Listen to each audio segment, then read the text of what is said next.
Namaste. Welcome to Youth TV Show. Our guest for today's episode of Inspiring Women is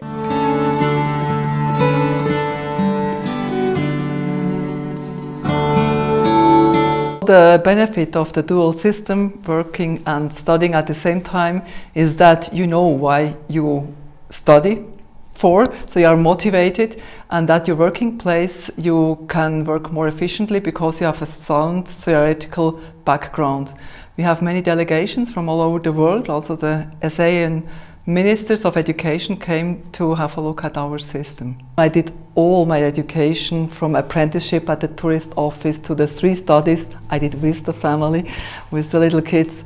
I think that's very beneficial because you're close to industry. You do not miss what industry needs. So the world is looking at this system. Universities, even in Singapore, when I was in Cambodia for a mission from the Swiss government, we do a vocational education training in Cambodia. When I flew back in the plane, I had a newspaper from Singapore on the top front. Universities from Singapore adapt apprenticeship thinking to be close to the market, to the job market. I think that's crucial. People are much more involved and they can handle the switch from theory to practice much more easily, and they are much more efficient on their jobs when they work. My role as a teacher, I see it as a mutual inspiration. I inspire the students and they inspire me. And I need projects like international projects also to give enthusiasm to our students, which in the hospitality industry is crucial. I had a very, very nice experience today. We went to see the vocational education school in Pokhara, like fabulous. And it touched me a lot to see these young people starting a career, having huge opportunities. They work in one department, they have the chance to look at other departments, they will work abroad. The world is open to them. They can afford from their salary health insurance for their parents. They can pay for education for their siblings. It was just great.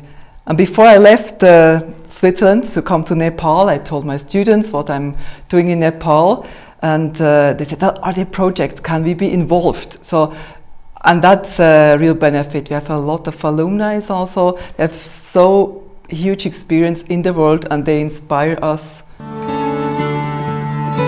Be open even if you have a family. Don't stop your career. Go on with your development.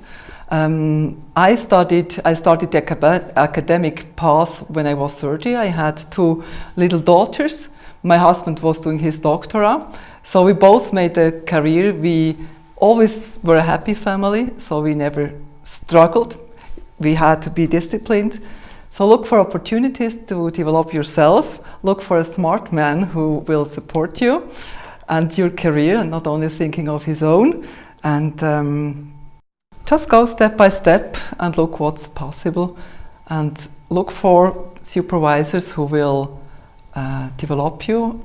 Ask for development. You impress your supervisors. When you show interest and say, what could I do more? And you think yourself, what could I develop in this business and develop myself? Just a little bit back to 1972.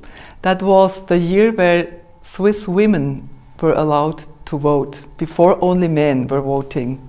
So our daughters, born in 92 and 94, they can't believe that their grandmothers could not vote when they were young. They say, incredible, that cannot exist. Even in 1991, the last canton allowed on cantonal level to have the voting right for their women. So nowadays, all the women think that has been forever. So it can change very quickly. You take it for granted, even though you don't have to date back too long since you fought for it and you got it. If I take the 3 generations, so my mother, she went back to work when my sister and I would be at school. She was working 1 day every week, and the neighbors would say, oh, Mrs. Burgess has to go to work because Mr. Burgess is not earning enough. My mom didn't have to go for economic reason, but she wanted, and that she was a kind of woman who just did what she wanted. My generation, so I'm a bit special maybe, so because I put our kids to daycare, and some would say, oh, why are you a mother if you give your kids away to daycare? But our kids appreciate it a lot. So when they were at the baccalaureate, my daughter just said, oh, we have a business plan to do. I give it just to my mom. She will have a look over it. So she was proud of my development. And now our kids at that age, there are more women doing at study than men. Also at hotel management school, during the time I worked there, so it's 17 years. At the beginning we have more men studying, now we have more women.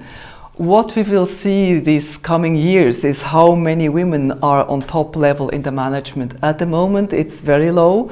I think in the boards it's only 3%. And I'm curious myself, when will we have more women in the boards than men?